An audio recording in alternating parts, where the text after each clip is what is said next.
Saúdo os irmãos e as irmãs com a paz do Senhor. Eu sou a professora Amélia Lemos.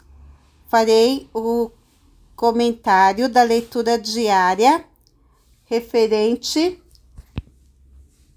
à lição de número 5, a ser ministrada nesta semana, dia 3 de agosto de 2025, cujo título é Uma Igreja Cheia de Amor.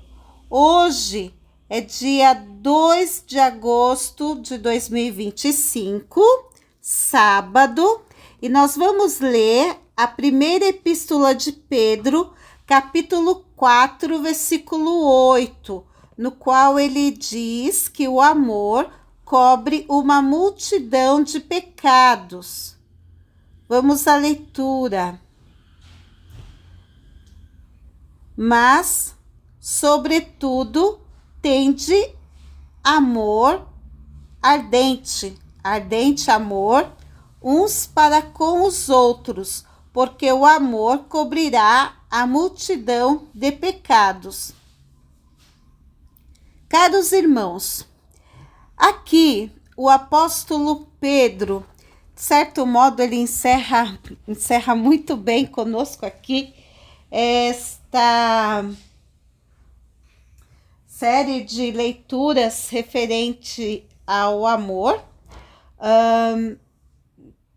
e ele qualifica o amor neste texto como ardente. Tende ardente amor uns para com os outros. É interessante porque amar o próximo e amar uns aos outros, manter uma igreja unida, manter uma família unida, estar unido no trabalho com todos, já é um desafio. Imagine só de forma ardente, não é? Bem interessante isso. Mas é o que a Bíblia está nos ensinando e é algo que nós precisamos buscar. E ele continua dizendo isto porque ele viveu isto. Não é? Ele viveu a intensidade do amor de Deus na vida dele. Porque todos nós, de modo geral, conhecemos a história do apóstolo Pedro. Um homem que, para muitos, não teria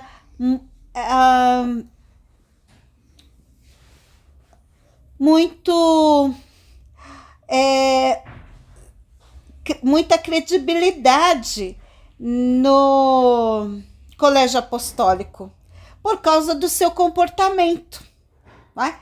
A forma de agir, a forma de falar, a sua impulsividade. Então, muitos diriam, ele não está pronto para atuar como um apóstolo de Cristo. Ele não tem maturidade suficiente para ser um grande líder no cristianismo. No entanto, Pedro foi alvo do amor de Deus. Cristo, em diversos momentos, repreendeu Pedro, isso é verdade. E nós vemos isto, não é? Até num determinado momento, ele olhou para Pedro e disse: para trás de mim, Satanás. Embora Satanás não fosse o Pedro, mas aquele que estava instigando. Mas Cristo estava educando Pedro, moldando Pedro, ensinando a Pedro como as coisas funcionam. E disciplinar é um ato de amor.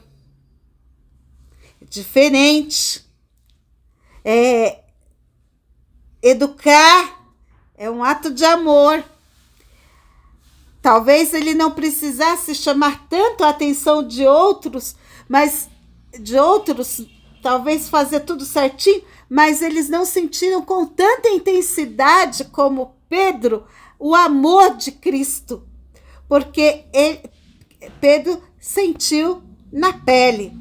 E nós vemos no último episódio, no qual Pedro estava com Cristo ali diante do mar, diante ali da fogueira ali com os peixes assando, e Cristo pergunta para Pedro: Pedro, tu me amas? E Cristo usa o verbo agapau, e Pedro, diante daquela pergunta tão incisiva, perguntando se ele o amava com o mesmo amor de Deus, Pedro não respondeu da mesma forma.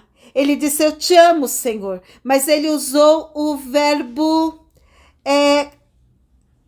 usando o verbo que dizia respeito ao amor fraterno, com o amor de irmão.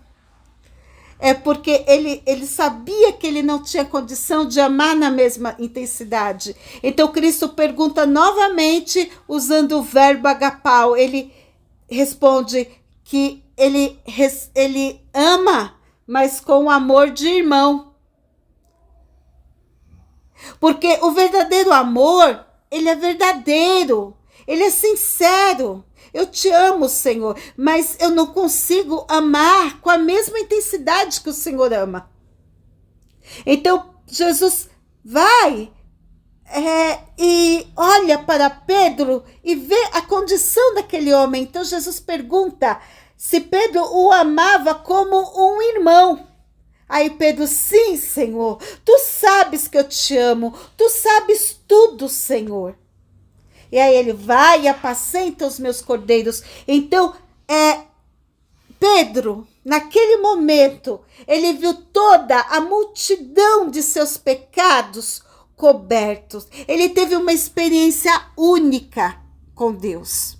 E ele não só isto, como ele também, ele faz nesse texto uma referência a um texto de Provérbios, capítulo 10, versículo 11, no qual a Bíblia diz que o ódio excita contendas, mas o amor cobre todas as transgressões. Então, muitas vezes as pessoas excitam contendas, semeando, acirrando diferenças, criando conflito de uma pessoa contra a outra, lançando em rosto o pecado dela, aquilo que ela fez errado, não é? Mas Cristo não agiu assim para com Pedro. O verdadeiro amor, ele esconde o pecado, ele limpa o pecado, ele purifica o pecado. Porque o amor, ele veio até nós. O amor entregou a sua vida na cruz. O amor derramou o seu sangue, sacrificou o seu próprio corpo, para que este sangue derramado, que tem um poder maior do que a cândida, do que a quiboa, do que os branqueadores que conhecemos, nos purificasse de todo o pecado. E com esse amor sincero e determinado, hoje os nossos pecados estão cobertos e nós fomos tornados propícios diante de Deus. Então, quem somos nós para ficarmos condenando o nosso próximo? Se o sangue de Jesus Cristo purifica de todo o pecado, né? Então, o amor, ele é paciente em tudo. Ele não quer divisão, ele não quer rebelião. O amor só quer harmonia.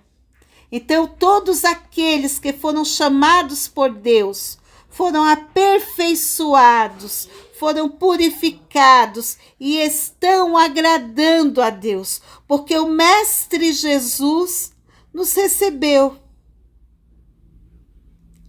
e nos limpou, nos chamou e nos adotou como filhos e continua nos amando, nos ensinando. E nós continuamos amando a Ele também. Amém.